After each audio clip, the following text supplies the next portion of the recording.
Right, good afternoon. Today I think you got the assignment. So any questions you need to ask from with regard to assignment, we are going to finish today. So maybe next week onwards, another lecturer will join. So I'm trying to cover today where I have left, and I try to sum up entire syllabus, and then I'll see whether what area we're going to cover in your exam. Right. So,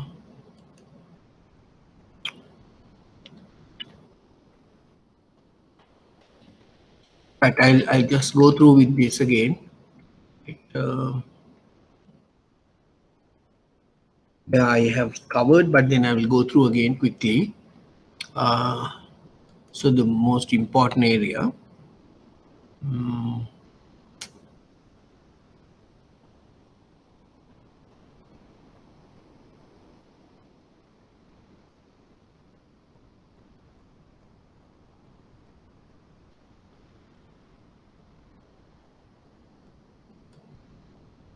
right. Okay. Then we are going to discuss about the strategies. Right. What are the strategies available for an organization to expand their businesses? Now, strategies, if I really going through from the very beginning, what we discussed from the tube number one, right, where we are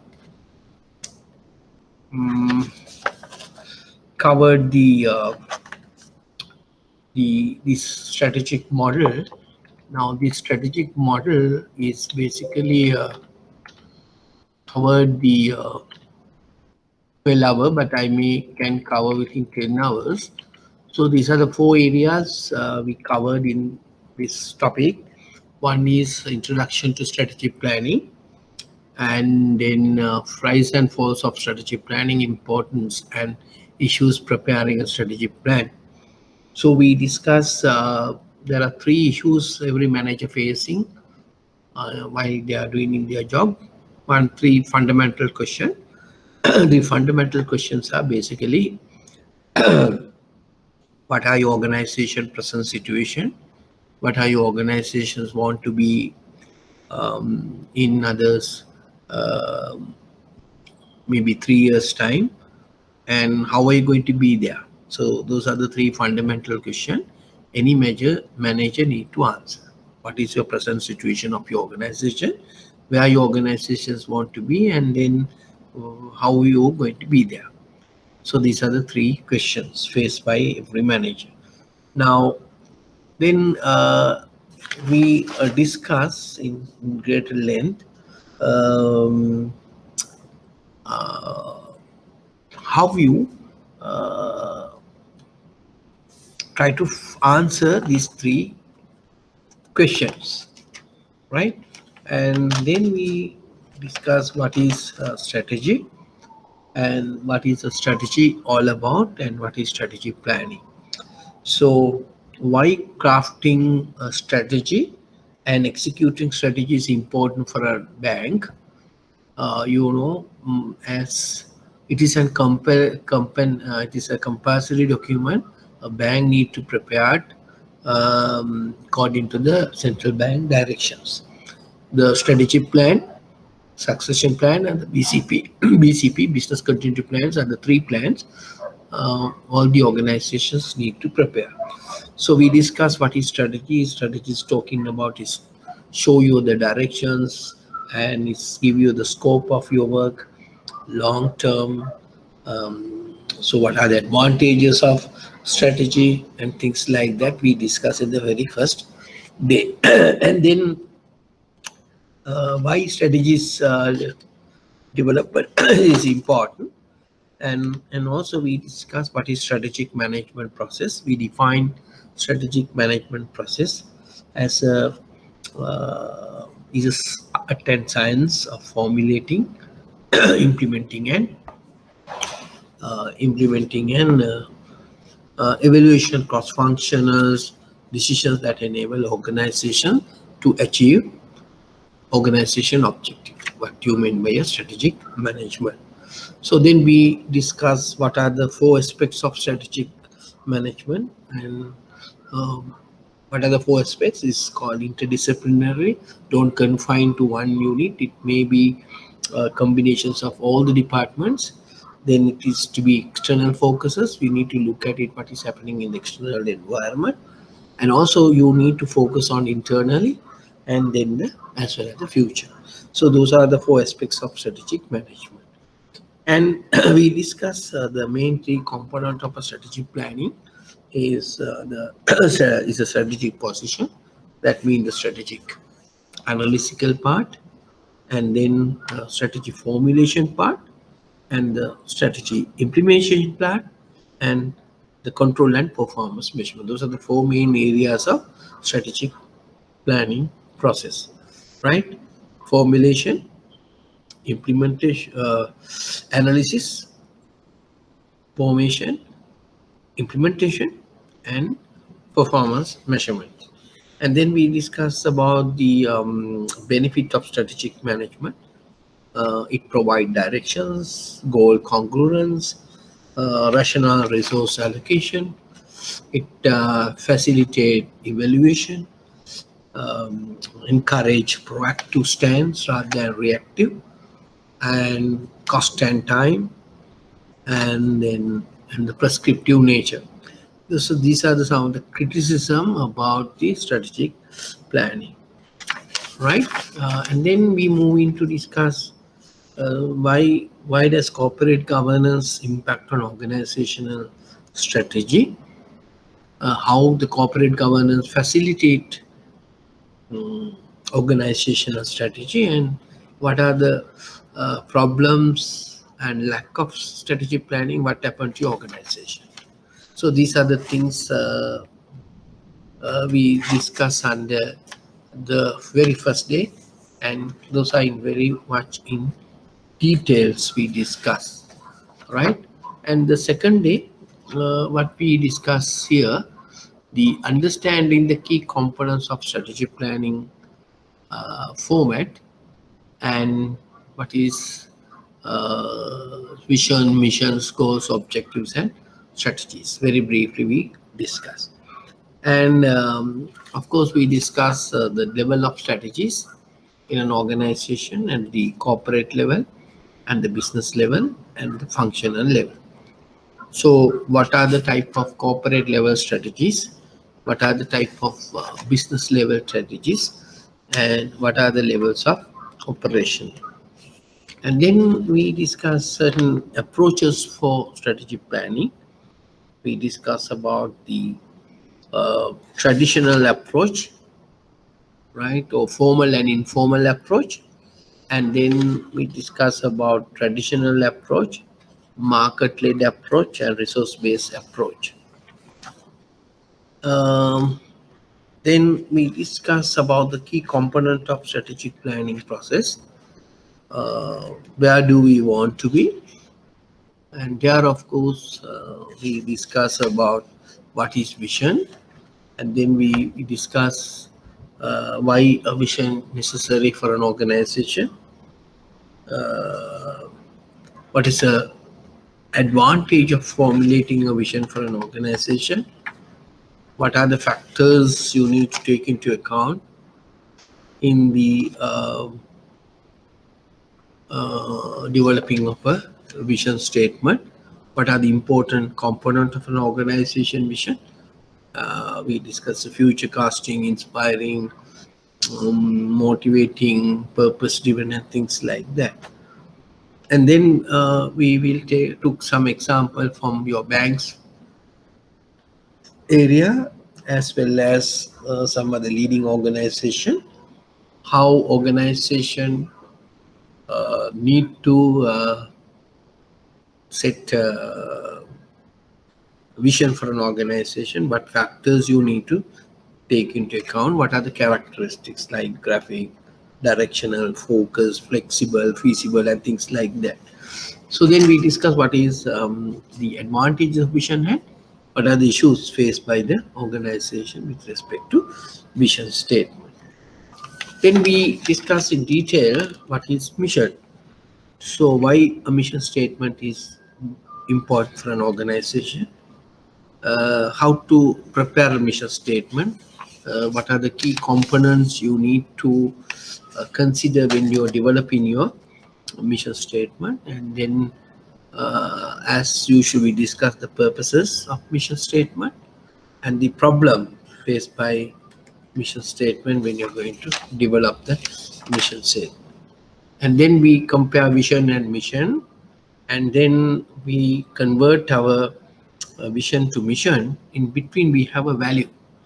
So value statement, why, what is the importance of value of a company, why today is considered to be the important element in the planning process, right? And then some examples of cooperative value, quoting some of the banks, right? And then next we discuss about the goals. What is goals, right? What are the factors you take into account when you're designing goals for your organization? And then we discuss from goals to objectives, right? What is the difference between goal and objective, and what are the characteristics of an objective, right? That is SMART characteristics with some example. And then we discuss about the functions of objective, that is planning, responsibility, integration, motivations, and evaluation. And also we discuss the hierarchy of objectives. And then according to the Peter Drucker, and we have identified, if your organization want to set the objective for your organization, what are the areas or what are the key results areas you may look at it.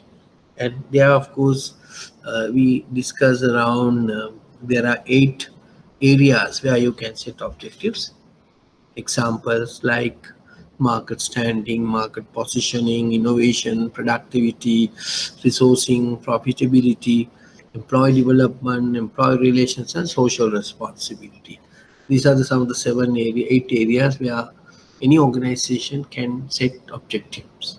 These are some guidelines, right? Having understood the objectives and all, and we discuss about the policies in the second day. Now, when it comes to today's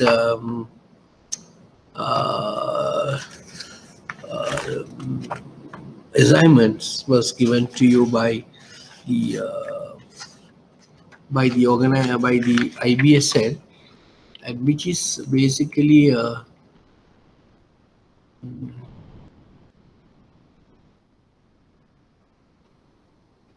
right. This is you get 10 marks, I think, right? Yeah, I think it's 10 marks. This is your exam assignment, right? You have exam paper, this is separately one, but this is assignment. Now, what is assignments talk about? I just try to support you by explaining what we expect from you. Now, the JKG banks mean first bank where you got the approval from Central Bank of Sri Lanka, and it is first digital bank in Sri Lanka, only digital, right? No branches, nothing. So it is the first local bank to fully digital in Sri Lanka. Now the bank intends to commence operation somewhere in latter part of this year or maybe early next year. Now you as designated as Chief Strategic Planning Officer, CSPO, now you are requested to make a presentation to the board of directors of the JKG Bank. Come up with suitable vision statement, mission statement, and a value statement for your proposed JKG Digital Bank. Right? So you need to make a presentation. So your presentation means your project will consist of around maximum of 40 slides. Less than that's no problem.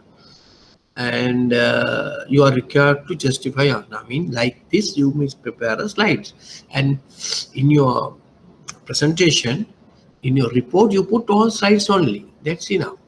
So the first slide maybe carry something, right? You want to say, okay, if you want, you say, you don't want to say Institute of Bankers, so you can put your name and all, right?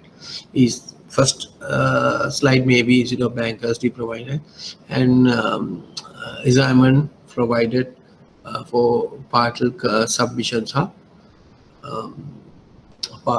fulfill the partial submissions of Diploma in Bank Finance and Bank Management.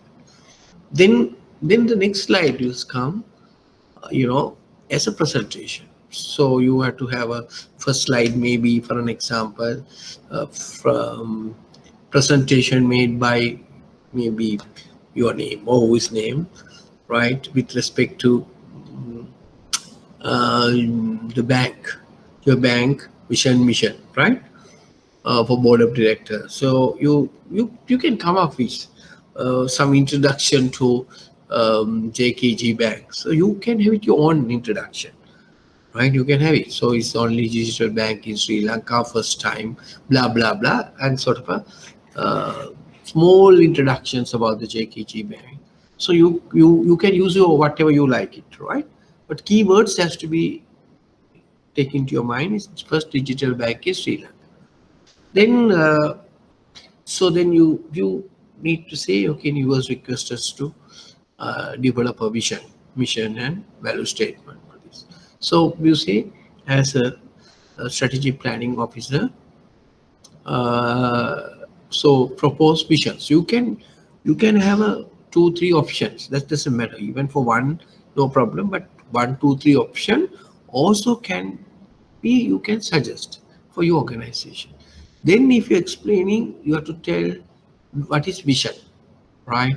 Vision. Now you have to justify, say, board well aware about what is vision. Say vision should be, we can have a definition for one slide, and what are the qualities and things you think the vision statement need to be. What are the importance of? Therefore, vision, you need to match your bank, right? Then you say what is mission. So same thing, you put down what is mission, right? Blah blah blah, and you need the key components.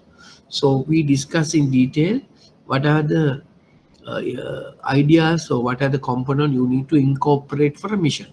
So when you develop your missions to your digital bank, you need to take into account the 9 components, how you frame it. Then you need to justify, and vision, missions, and value.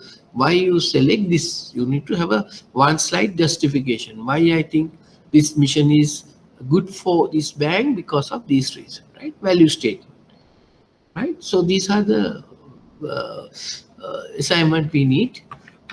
Maximum of 40 slides. So you can even less than, no problem, as provided that you are covered, right? And then you may add values, whatever, come up with a nice presentation, right? It's a slide format, right? You don't want to write lengthy papers, right? It's not a paper, it's not a theoretical answer, it's a slide presentation.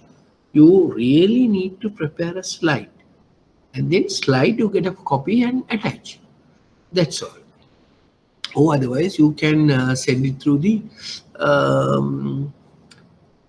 soft copy to Menaka, right? Whatever you prefer. Menaka will convert it to, or otherwise it comes as it is, right? Okay, so I think you understood what is basically expected from the strategic assignment, right? Okay, then we move back again. Why I explain all these things to get some idea about, right? And then we discuss about the second part. We discuss about strategic, what is vision, missions, and things like that. In the part 3, so in the question 3, the third area where we discuss about the how internal and external factors facilitate for developing your plan, that is the situational analytical part.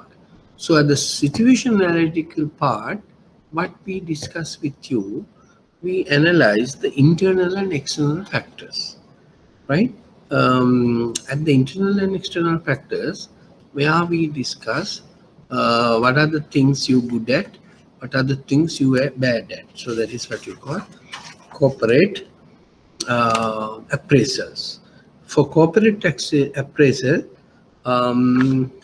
we look at it two factors. Corporate practice mean so SWOT and the pestle. So for studied about strength and weaknesses about your organization, we discuss internal environment practice, the techniques we use, analytical tools we use, called resources audit, and then Porter's value chain, and PLC and BCG. What is PLC? Product life cycle. BCG. So all these four analytical tools were used for internal environmental analysis about your organization, right? And then we use opportunities and threats, that is external factors, element of SWOT, right? So what are the environment we are going to scan, that is external, and what are the analytical tool we use for that is Pestle and Porter's 5 forces. Now these are the analytical tools we use: resources audit, Porter's value chain, PSC, BCG, Pestle, analytics. Then we discuss what is political factors, and then how it contributing to developing of strategy plan. What is economic factors, how it contributing, what is social factors, technological factors, legal factors, and environmental factors. How we need to take into account these factors, the things factors, how these factors are changing, and it is benefited for you to develop your strategy plan. Then we discuss about the Michael Porter's 5 forces analysis, that the threat of new entrants, bargaining power of suppliers, bargaining power of buyers, threats of substitutes with rivalry competition, and how these factors contributing for you to or to facilitate of developing a strategic plan. And apart from that, we discuss about the another theory quoted by Porter, diamond theory, how certain countries doing better than other country. So there we discuss about the diamond conditions, factor conditions, sorry, demand condition, factor environmental, firm strategy, and all things, right? Those are also important. And then we discuss about the product life cycle, details about the stages of product life cycle, some characteristics of each stage, launching, develop a new product, then growth stage, maturity stage, saturate, and the decline stage, what actions you need to take. Then we discuss greater length in BCG matrix, where the BCG, how your stars, cash cows, problem childs, dogs, how your product portfolio fitting to these techniques, and how you're going to analyze based on that. Then we discuss about the resource analysis, and there we discuss about the financial, physical, human organizational resources. Then value chain, again the Michael Porter, we discuss how value chain analysis facilitate for you to understand your present organization position.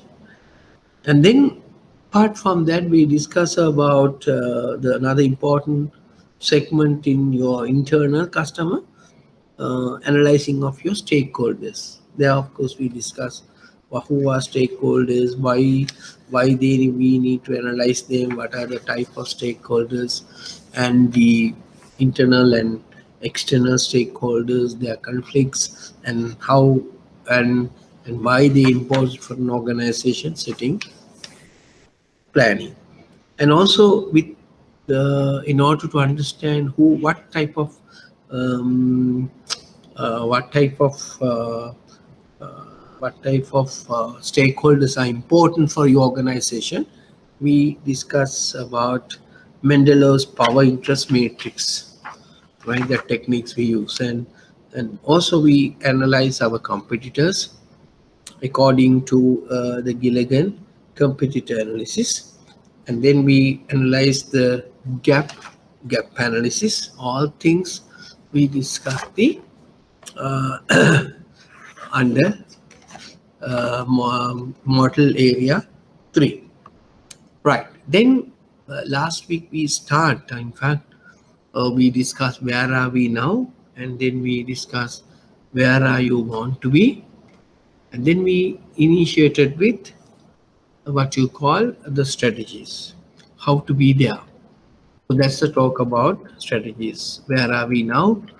Where are you want to be? So we discuss where are we now through the situational analysis techniques we use, SWOT analysis, Michael Porter's, right? Pestel, FAST, all matters.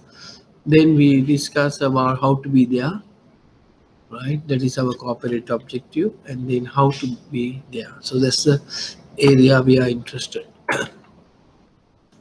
So basically, strategies mean matching the capabilities we are having internally with external opportunities.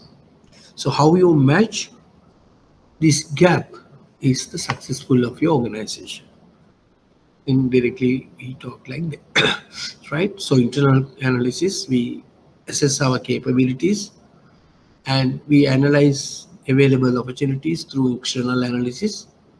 Then we need to match capabilities versus opportunities, and that is basically we talk about strategies. So we discussed various type of strategies. The strategies broadly can be divided into 4. What are the 4 strategies? Integrative strategies, intensive strategies, diversifications, and defensive strategies.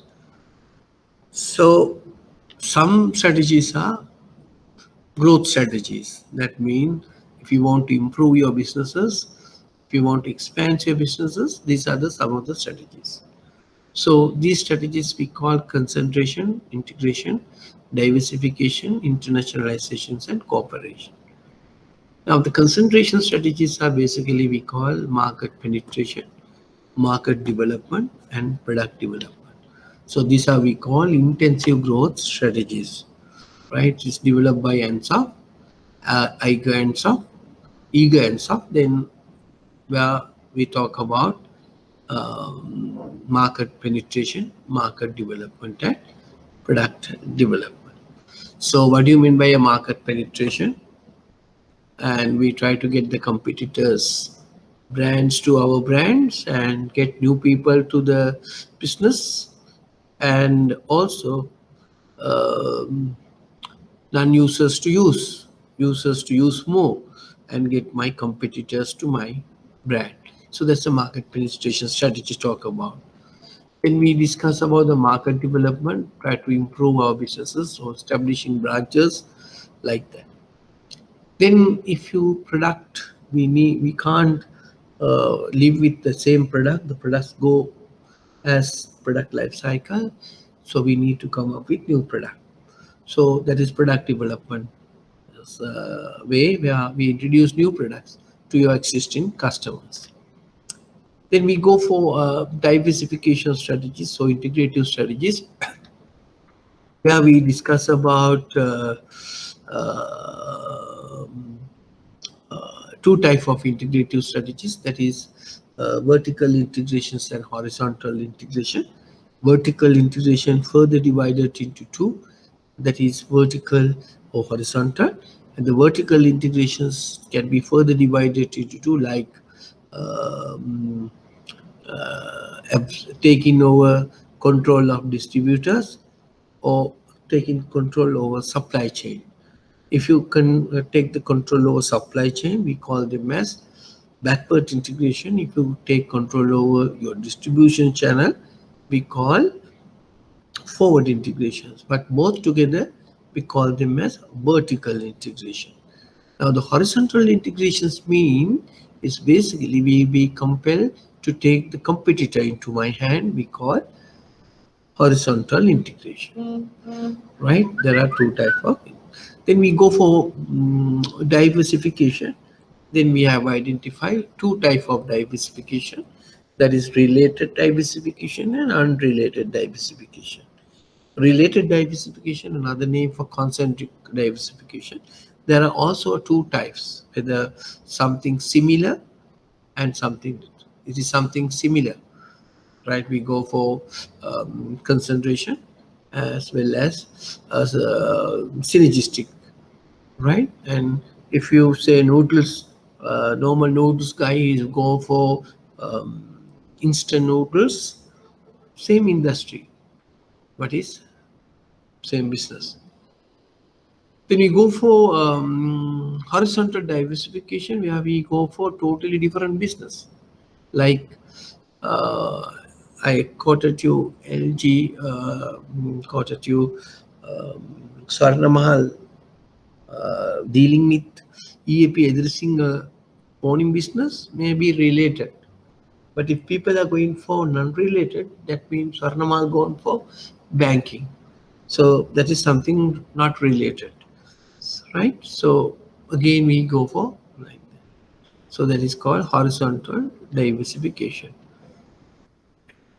So then we discuss about then for example for horizontal integration, like that. Then we discuss about if you want to improve your businesses, if you want to increase your businesses, you can go for internationalization strategies. So example for that is exporting, right? Exporting. Then another method we using turnkey projects like road, I told you. Then like Nestle and Unilever, wholly owned subsidiary, where your parent company is having 51% of share, right? So it's called wholly owned subsidiary like Nestle, Unilever, and things like that. Then you can go for franchising, like example McDonald's, Burger King with McDonald's with Abans, McDonald's with Abans, Burger King with SoftLogic, KFC with Kagis. Some example for franchising. So then we discuss what is the difference between franchising and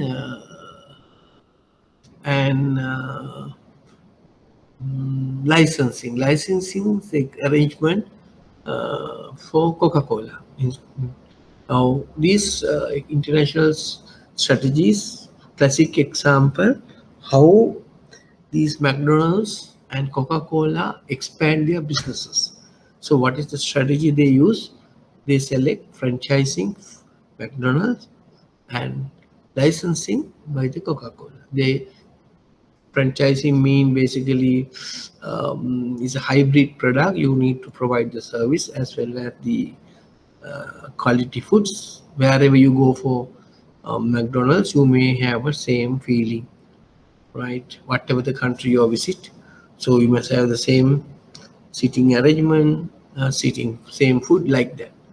But in the franchising, basically talk about services oriented thing, but whereas licensing is really go for products like Coca-Cola. So only they give you the marketing materials as well as the powder. So we need to bottle it. You need to incorporate the water and then sell it. Right? They are not bothered about the services aspect, but franchising they will consider about the service. This is how Coca-Cola and McDonald's went into improve their or expand their businesses.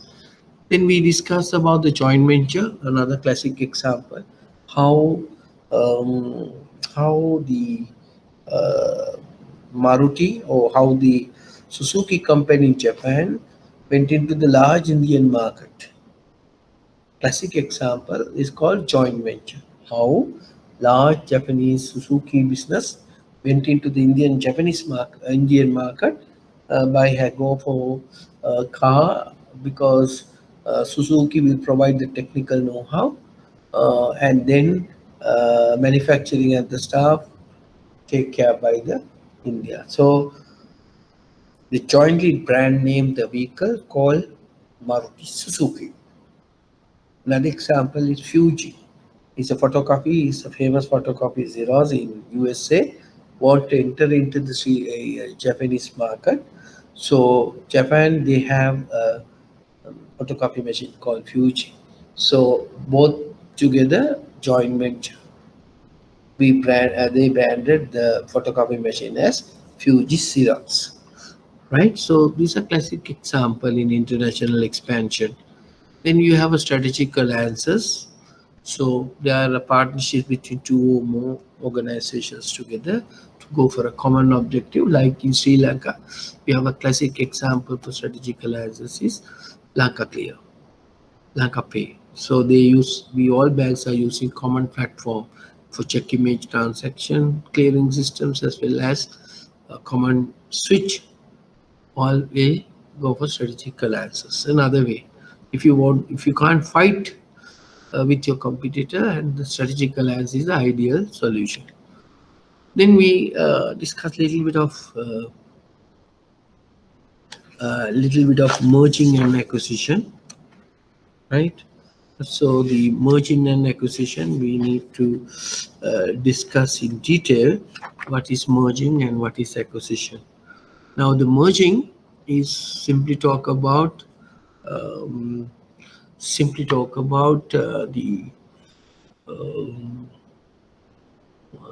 talk about the joining organizations, two equal size organizations together. It's called merging. It's called merging, right? So two large organizations joining together. It's called merging.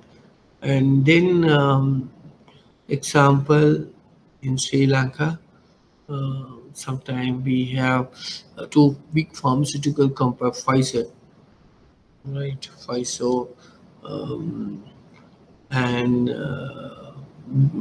Beachem. So the two large giant companies. Other one is an acquisition. Now acquisition means take over another organization. Now in banking industry Sri Lanka, very recently we had two such acquisition took place in specialized banking category. National Savings Bank taken so the Sri Lanka Savings Bank taken over by the National Savings Bank. But even though they have acquired the Sri Lanka Savings Bank, and still the Sri Lanka Savings Bank act as a separate entity as a subsidiary, right? But whereas uh, another example is if I quote you, Lankaputra Development Bank, another specialized bank in Sri Lanka, was taken over by the Regional Development Bank. So then it was absorbed to the Regional Development Bank. There is no more there is no more Lankaputra Development Bank now, right? That is why today the banking fraternity, the Specialist Savings Bank, has came from 7 to 6, and there is a budget proposal, or in fact the central bank was considering have three banks join together to form a specific development bank. So that is HDFC, that's a housing bank, and State Mortgage Bank, and another bank, State Mortgage Bank, FCC, and NDB, RDA. So they are going to amalgamate these three banks and to form a development bank. So one way central bank is thinking, Sri Lanka have a more financial institution, and they try to amalgamate, or maybe sometime we call consolidate. And we have financial organization in Sri Lanka, around 39 odd finance companies, and some of these finance companies are not doing well. they are not financially sound, they have some liquidity problem, they have some capital adequacy problem. Therefore, the central bank requesting all the people to see whether for consolidation. So, what is consolidation mean? Two, three, or two, three, four, two or more than organization or financial institutions to get together and form a one unit. So that is called consolidation. So what is central bank is usually telling not to join small banks together, to join the larger bank, a larger financial institution with the small one, or join with bank, whatever, right? So through merging and acquisition, so there may be a lot of advantages you can see. So in the world, why people are going for merging and acquisition? One, to obtain the strategic objectives, so strategic motive, financial motives, or the managerial motives. Now, so strategic motives mean basically you merging and acquisition can improve their businesses geographically. That is why some organization, now there is another important things why how HSBC enter into the UK market by acquiring Midland Bank in England during that time. Right, there are every place there is a Midland Bank. So HSBC want to go into the expand their extension their business work. They in fact purchase or acquired Midland Bank. So later they have changed the name and go as HSBC. This is how, right? Okay. So various reason. One is due to one strategic reasons, or maybe a second one may be due to some financial reasons, or to strengthen their weak balance sheet. Suppose your organizations having a weak balance sheet, your organization is having a weak balance sheet, and then you can go for stronger balance sheet, right, to obtain the tax benefits. There are a lot of reasons why people are more for financial motives, right? And also some managerial motives to get the how you to take the advantages of management styles, right? And also while through merging and acquisition, you noted that there may be a synergistic impact. Now, synergistic impact mean 1 plus 1 equal to 2. That's a normal arithmetic. But in synergistic level, 1 plus 1 is equal to more than 2. So one of the main advantages of you are going for a merging and acquisition, we call to obtain a synergistic benefit, right? Now, as I explained to you, the merging and acquisition. Now, the acquisitions can be two types. One is the uh, one method is hostile acquisition. Other one is friendly acquisition.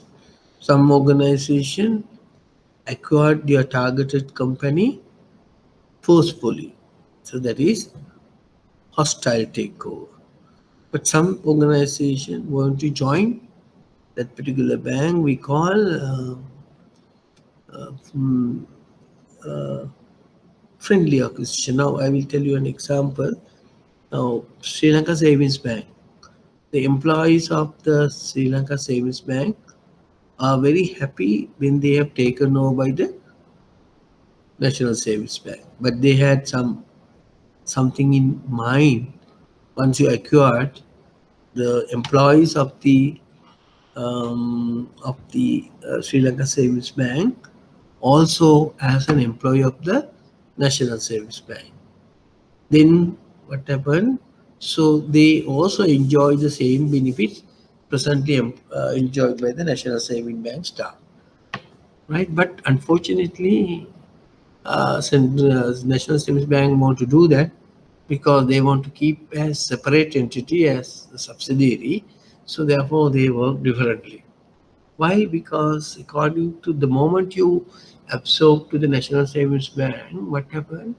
The so they have to work under NSP statutory law. So there is some limitation for certain business activities. But mind you, this Sri Lanka Savings Bank, even though it's a savings bank, it's a specialized bank, it was originated with the Pramukha Bank. Right now, what is Pramukha Bank? Because those are can do a lot of businesses where National Savings Bank can't do, like leasing, go for microfinance activities and things like that. So the moment the National Savings Bank absorb to Sri Lanka Savings Bank absorb to National Savings Bank, so only one. They are likewise Lankaputra Development Bank. Now the central National Savings Bank want to keep as an arm. So where that organization will carry all the activities where National Savings Bank can't do. So therefore they continue, even though they absorb, they acquire, they function as a separate entity. So then the benefits, then the employees, why they like those are we call those are we call a friendly acquisition. If suppose maybe sometimes people not like to do, then they may have a opposite for that, right? Okay, right. Then these are the merging and acquisitions taking place in the world. Recently, these Sunrise company, uh, the parent company in Sri Lanka, where they manage the second largest tea producer in Sri Lanka, Vatavalla plantation, and Health Guard, Health Guard, and some hotel chain and some hospital chain is owned by this Sunrise. So recently they have acquired, acquisition took place in Sri Lanka. Dainty, the Dainty is a toffee company, was taken over. This is with recent takeover took place in the private sector, right? Um, so merging and acquisition therefore play an important role to expand their businesses in present context.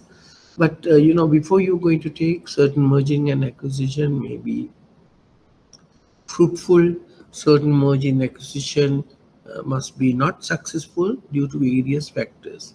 So sometimes what is objective of merging and acquisition to increase the market share, right? Increase the market, right? The motives. So why certain merging and acquisition was collapsed or maybe not successful? One reason is due to strategic fit issues like cultural differences. Employees and the management style may be vastly different from one organization to another organization. That's another important factor. This and the vision, missions, and very ambiguous. That's not clear picture of both organization which pertain into the vision and missions.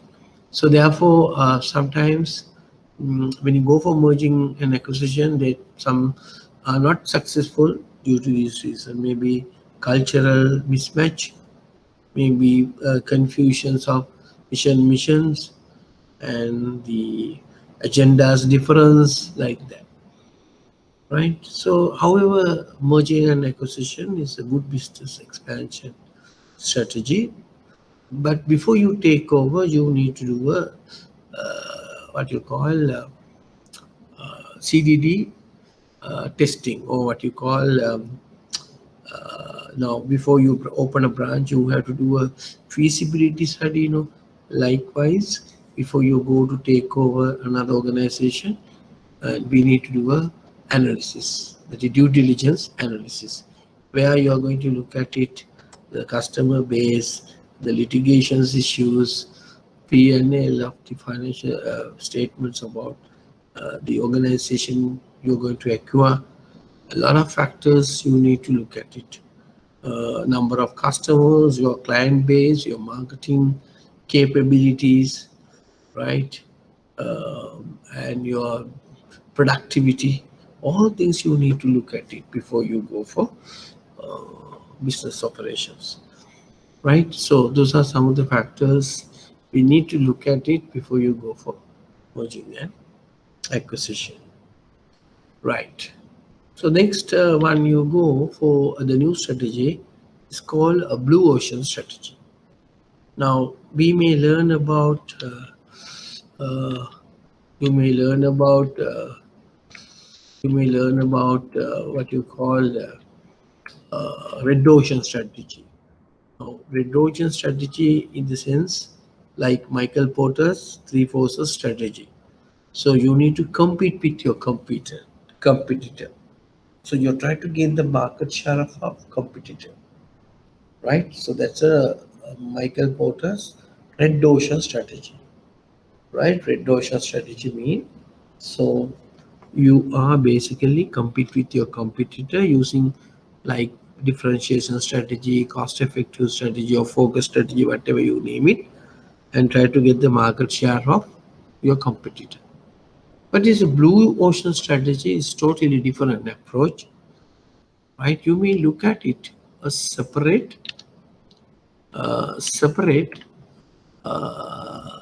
marketplace in the environment.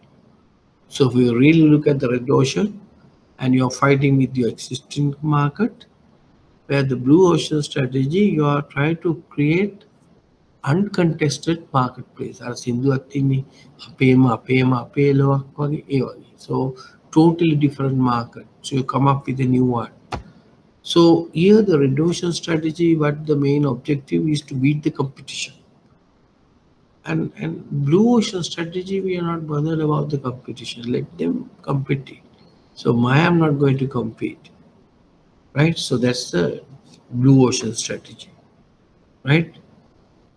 Okay, right. So this is how the Apple versus Microsoft. You see that in these are the figures available from 2015, from 1998, where issues the Microsoft company, right? Microsoft company, the market value of the Microsoft company during 1998 is something called 244.8 billion US dollars.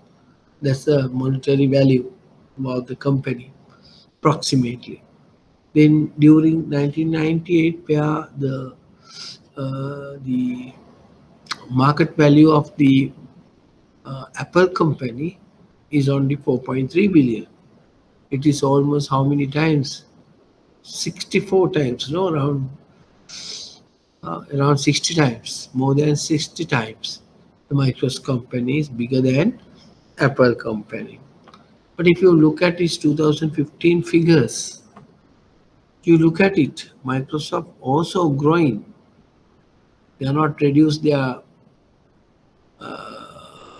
business, but they are also increasing. But if you really look at it, what is the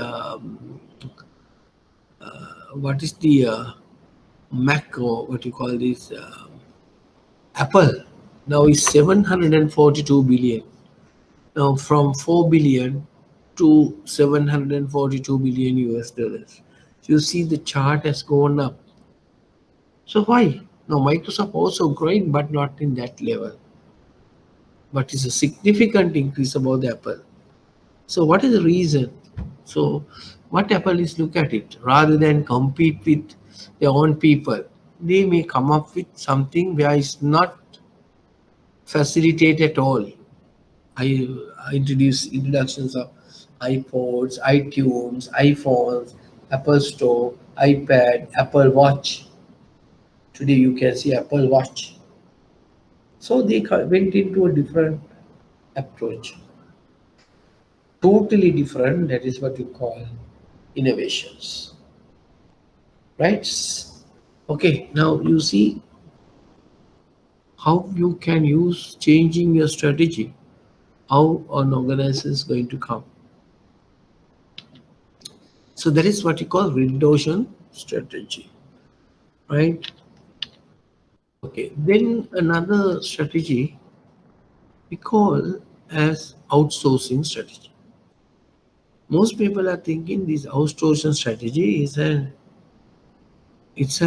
bank strategy. No,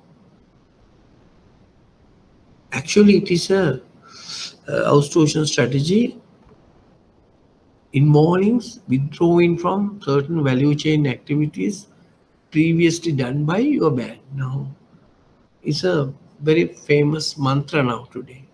Every bank are having outsourcing strategy. Example for cleaning, security, some banks to load the cash to your ATM machine, collect the money from the ATM machines, sending renewal notices to the customers. Right? Those are some of the strategies. So thereby, your organization management don't want to consider all small things.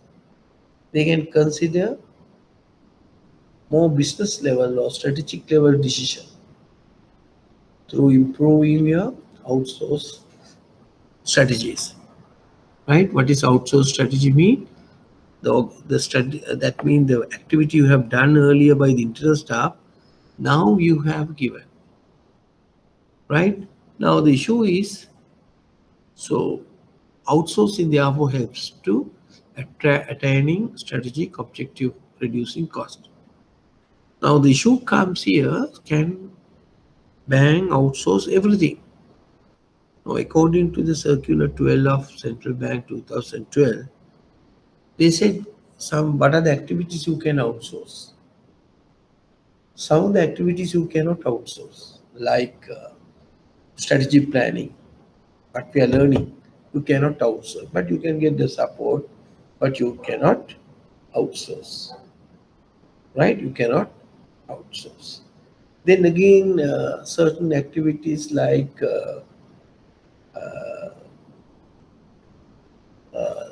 banks, you carry usually compliance function, risk management functions, audit function, internal audit function, right? External audit can be given. So those things you cannot outsource. It has to be done by yourself. That is why Central IBSL also incorporated this section, how it imports to you, right? And that is um, strategic functions, objectives by reducing cost and increasing the efficiency. Right. Then that is what you call the, basically we call them as a outsourcing, but there are some disadvantages of outsourcing. One is social unrest. Now people think they are losing their job because of outsourcing. Yeah. And then the reputation may tarnish sometimes. If you've done something wrong, it will reflect in the bank, right? It is what you call social unrest. There are some advantages and disadvantages of on this. So then, so another important strategy we call defensive strategy, and these are up to now what we have discussed. All the strategies what we have discussed is a growth strategies. So what do you mean by a growth strategy is, so if you want to expand your businesses, you may use one of these strategies, right? That is why we call expansion strategies. But sometimes we may use certain strategies not to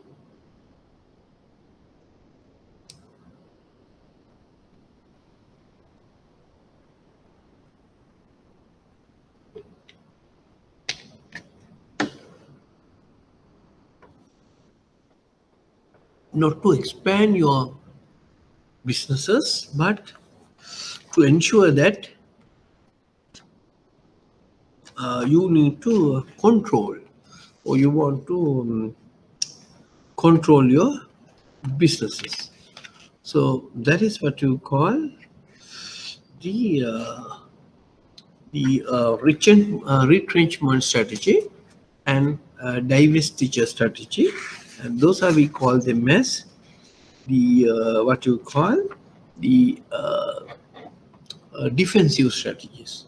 Now, the retrenchment strategies mean regrouping or through cost and asset reductions to reserve declining sales and profits. So, your retrenchment mean so you regroup your businesses based on certain sales drop in divisions put together as only one division, right? We have earlier, say for an example, we have a sales and marketing under two different departments. Now those two departments bring together as one as sales and marketing department. So earlier you may have a two type of department. Now you know the difference between sales and marketing, right? So earlier two difference. Now they bring together form. So that's a retrenchment strategy, because you don't want to spend more money for to maintaining two divisions. Next one is the divestiture strategy. So that means now you are trying to selling divisions, or you are trying to selling divisions or part of your organization. Now, say for an example, the Browns company has done it. So Browns have some a lot of businesses areas. So they sell the battery part, and they sell the some other areas, a shop. No, certain areas they keep it. The most profitable one they keep it, and most unprofitable one they have sold. So that is a divestiture strategy.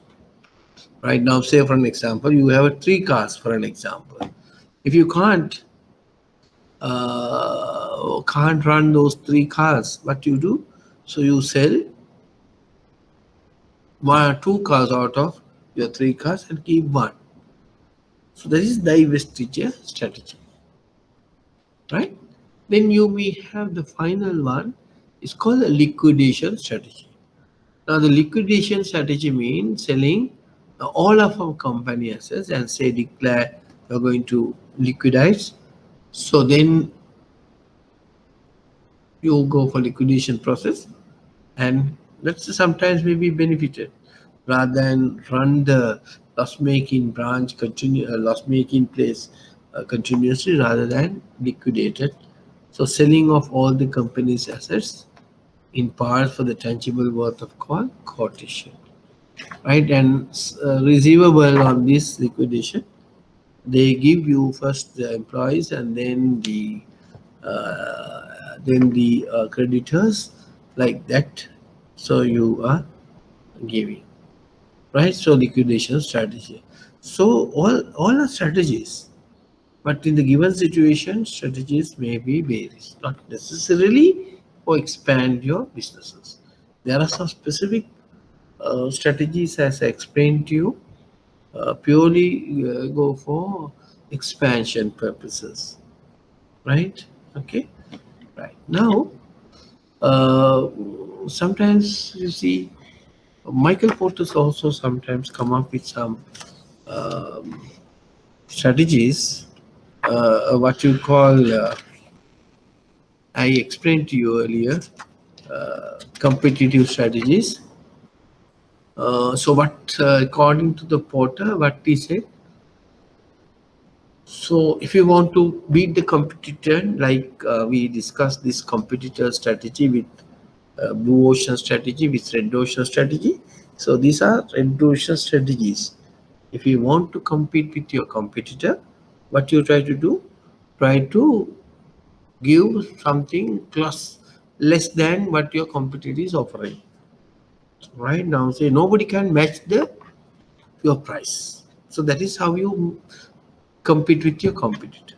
Now, there's some slogan in earlier, some slogan in the radio, long time when we were very small. So they talk about the cost leadership strategy, right? Earlier, these all scientific, all these photo machines, microwave ovens, or whatever you call it, is very limited. So, what cost leadership strategy talk about like this? The jargon carry India radio like this. වෙළඳපොලේ ඇවිදින්න වෙළඳපොලේ ඇවිදින්න. Right? You move around in the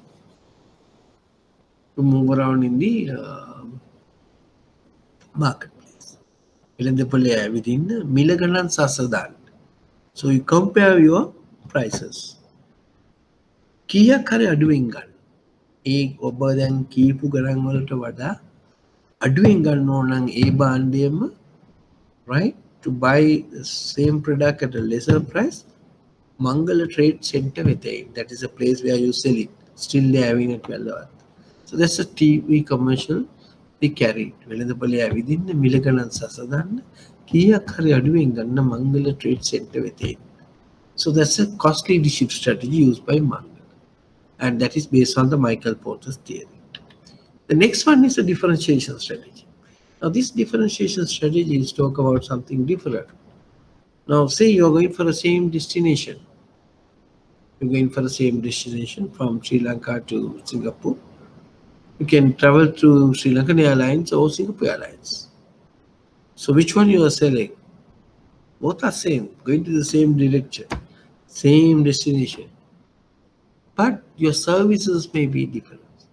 When you travel by a domestic line or maybe other than the Sri Lankan Airlines, for example, and sometimes budget airlines, you won't get anything. But when you travel Singapore Airlines, you give everything, you look in after, very much treated. That is the differentiation strategy, right? So same product but offering a different way. Third one is what you call the focus strategy. So that means basically they may going for a niche market. What do you mean by a niche market? Where nobody was fulfill their requirement. Market may be very small, but it may be productive. So certain premium products, premium shops you will noted, right? Very high prices. That's what we call premium. So you may note a premium beer, high quality. That certain people need exceptionally different taste. So that's we call premium taste, right? So for that we call a focused strategy. So this is how Michael Porter suggested. If you want to take advantage or beat competition, you can go for red ocean strategy. But if you don't want to compete, as I explained to you earlier, you can go for what type of strategy? You can go for blue ocean strategy, right? Okay, so next, early we discussed about BCG and the Monster Consultancy Group. I think you may be discussing greater length these 4 quadrants, maybe last week or before. There we discuss about the based on the market growth and the relative market share, how you put your products into different portfolio. So based on that, you can come up with different strategies. Now, say what do you mean by a hold strategy? Adapt strategies to keep the products in the current quadrant. Now, what is hold strategy? Because cash cow. Why? Oh, stars. Why you call? because you want to keep the same position. So these are the products which give you higher return, right? And build and increase investment in the product in attempt to boost the market share. And that is me. Increase investment in the product, right? What do you mean by that? Increase investment. So that is called build. Build like this. Maybe star for the investment to become cow. But then question mark also, if you invested, may go to the stars and may come to the dog, right? So another strategy called harvest. Reduce investment in the product in order to maximize the net cash. So the harvest mean that this is the cash cow, your product at the maturity stage, where your high yield is generating. Try to get the maximum out of that, right? So that is harvest, right? Some of the strategies you can use: harvest strategy, hold strategy, harvest strategy. And then another strategy we call the divest strategy. So disposal or closure of the product when you go for dogs, right? Try to harvest, try to sell it at cheap and finish it off, or divest, whatever.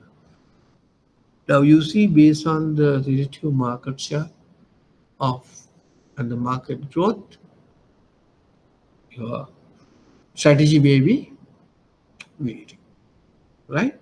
So can use different strategy based on your product life cycle as well as your contract. So these answer metrics we discussed with you earlier. Right. Then as explained to you, the offensive and defensive strategy, right? Sometimes bank can be used offensive strategy and defensive strategy. Now, offensive strategies used to build new or stronger market positions or create competitive advantage, whereas a defensive strategy used to protect competitive advantage, right? Here, the offensive try to build, but you to protect the competitive advantage. Okay, these are offensive and defensive strategies. Now, the type of offensive strategies that mean here to build new, stronger market position, we call often an equally good or better product at a lower price. We call frontal attack, right?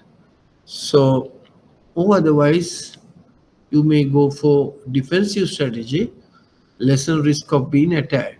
So, so you have to be block avenues of for challengers. So you covered all the possible challenging avenues. So that's how you maintain your defensive strategy. So you can use defensive, offensive for safeguard you from your competitor, right? Okay, right. And then we may go in for next one. We discuss the strategy, and we need to look at it. Some of the implications about the strategy implementation. Now, all this up to now, what we have discussed is strategy, right? From market penetration, market development, product development, concentric diversification, right? Conglomerate diversification, vertical integration, horizontal integrations, whatever you name it, outsourcing, guerrilla, or so, whatever the strategy, cost leadership, blue ocean strategy, whatever the strategy you use, right, to improve your business or safeguard your businesses. When you take all the strategy what we have formulated, when it comes to implementation stage, so what are the factors you need to take into account? The factors you need to take into account are: one is management perspective. So what is the management look at these aspects strategy, and what are the policies prevailing, whether these resources are available for us to go for these strategies, What are the conflicts you're going to face when you're going to manage the staff? So then the matching the structure with the strategy, or that means are you having a good organizational strategy to implement your strategy? And then how you're going to manage the resistance to such change. So if you're going to change all these things, there may be resistance are coming. How you manage this resistance, right? Then you look at it, how it impacts the natural environment, this change. If you are going to use the certain strategy, is not harmful for your natural environment.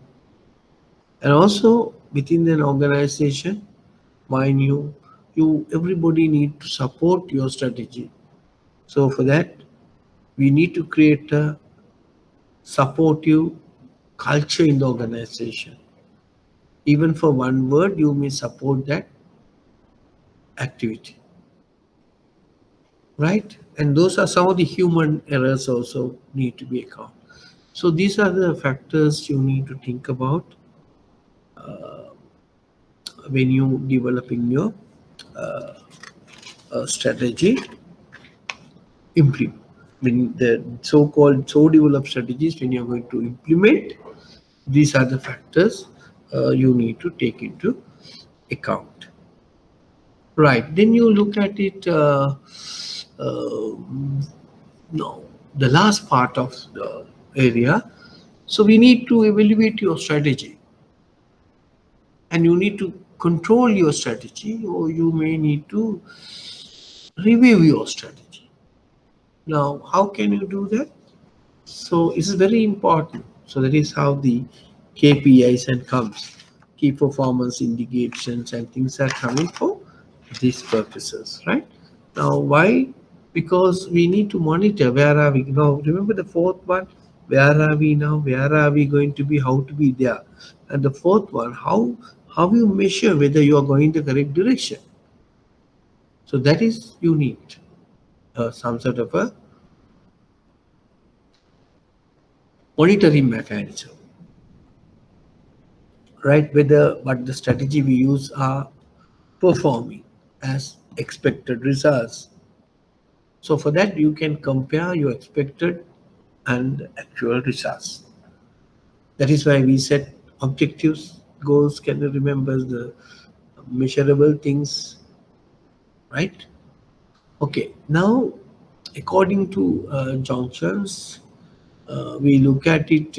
These strategies in three ways: suitability, feasibility, and acceptability for your organization.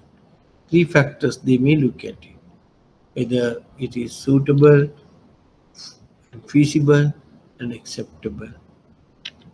Right, now let's look at it. Strategy review aspect. What, what are the things you need to do? Compare expected to actual results. Yeah. Then investigate the deviation from plan. Are there any deviation? Either you need to do some deviations. So then and there you do it. Then evaluate individual performances. Right? Okay, so evaluate individual performances. Progress towards stated objectives. To what extent what we set objective we achieve, right?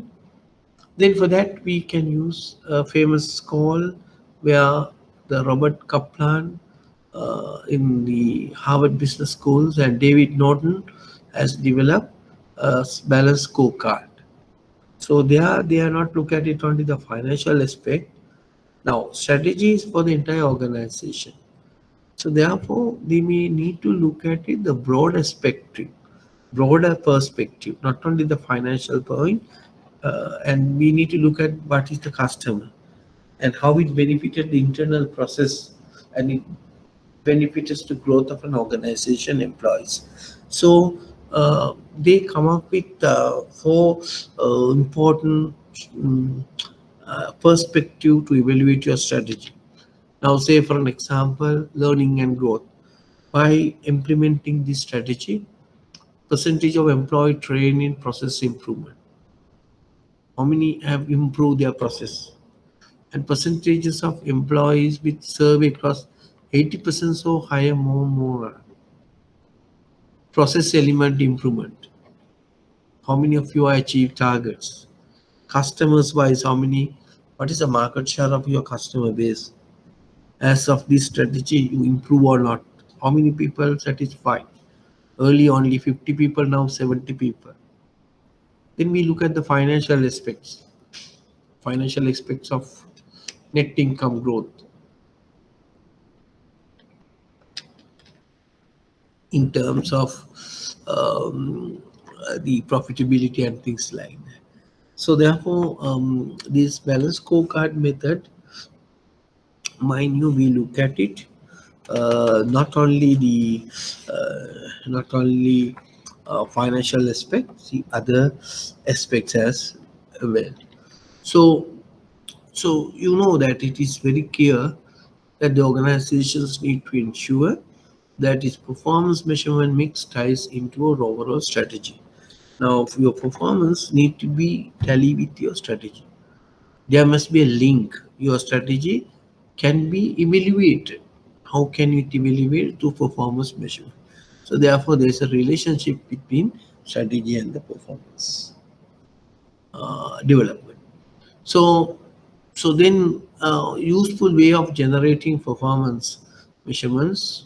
So organizations maybe need to identify critical success factors that are determined by our strategy. What are the critical success factors we have identified in our strategy, right? And these critical success factors would then be translated into key performance indicators, which are specific measured targets that can be used to assess whether the CSF has been achieved. Three success factors, right? B, ultimately the KPIs. So that's the important things you need to understand, right? So organization, when you setting KPIs for your organization, right? It is important. So there are some guidelines. Now you cannot put all the KPIs as good indicators, but there are some, because KPIs must measure what is important. So it should be aligned to your stakeholders matrix. What the stakeholders expecting, it has to be measured. So most of the time you may use your KPIs uh, in forms of quantitative rather than the qualitative, right? And also must have a deploy early warning systems. So that means KPIs need to understand some early warning systems. That means the strategy is not achieving or strategy is not useful. So it might give you a guideline, give you indicators. Don't use this strategy like that. So establish a common language. So what do you mean by an establishing a common language? Mean basically the everybody can understand. Everybody knows what are you going to measure, what are our key performance indicators. It's very simple, not to be too much of technical jargon. Everybody can understand. I'll get more salary, I'll get more bonuses, I'll get my salary increment. If this is increased, everybody knows. So everybody's trying to attend to that. That's why it's meant to establish a common language, right? And remember, and and whatever the matrix you're using has to be aligned with your strategy. These are some of the guidelines for good establishing good KPIs. Now, why performance indicators important element in the corporate plan or in strategic plan? Because it is an important aspect of strategic planning process and it play a key role in the measurements of progress of the organization towards the attainments of the planned goals. That means basically so strategy performance indicator measure your strategy, how good your strategy, right? So that is why the KPIs play an important role. right? So therefore, usually remember the KPIs are basically are quantifiable. There are some instances where you may have um, qualitative measurement, but more or less it should be a quantitative. It should be a quantifiable measure. So that is very easy. Everybody can feel, touch, right? Okay. Next, usually it can be a number or ratio. Is a comparison is easy. Where the horizontal comparisons or the vertical comparison, right? Year to year with one to one like that. Then this means a different organization will have a different performance indicators. That of course you understood. A lot of people may have a different indicators depend on the type of organization. Your parameters vary, so you don't want to measure same thing, but organization can change their performance indicators. Right, and also remember KPIs also relevant reflect the relevant industry standards or benchmark. Now, say for an example, standard method standards. There are liquidity asset ratio 2:1 like that. There may be a standard industry standards, so you need to benchmark it. Is okay. Okay, so then financial ratios are basically profit margin, debt to equity, earning per share, sales growth, return on investment. These are very famous financial ratios you can use for evaluation purposes.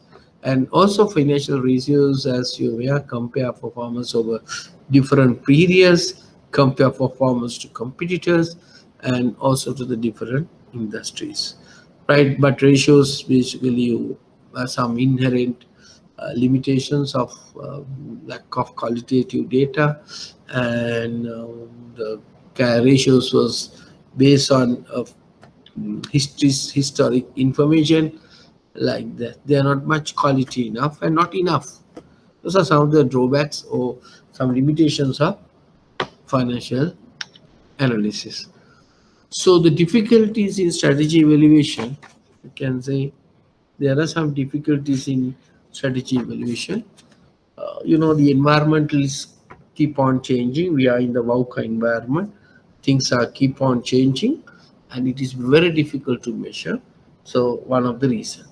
Then very difficult to predict the future with accuracy.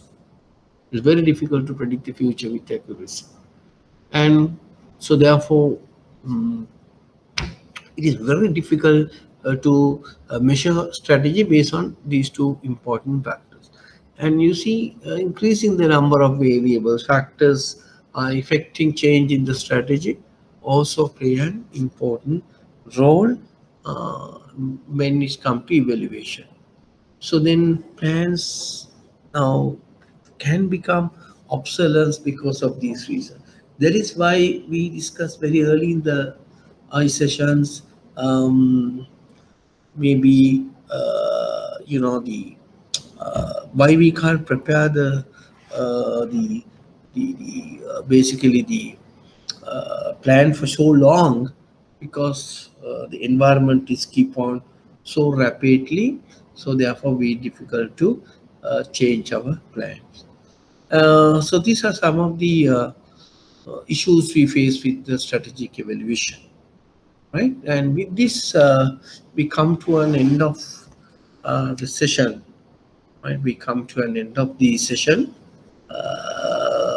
So I think I have given you a comprehensive coverage at the beginning of the class, how these lecture schedules conducted by me, and the deadline I think already given. I told you how to send your assignment, and then your exam paper, maybe one question is coming, is around 20 marks. So I will cover small five questions, small areas, right? So 4 into 5 for benefited people who are having, and so that's one. I think next week there may be another person will join for you to continue, and okay, so then I've just completed this. You are supposed to go for 12 hours, but I think 10 is enough. If you have the physical lecture, it may be more than 2 hours needed, 12 hours needed. But since it's going on virtual, so right, so I can teach you much more. Right. So then, with this small note, so we finish my session, and I hope you will answer. Please go through your past recorded versions. Try to learn and try to apply in your banking life what you have learned.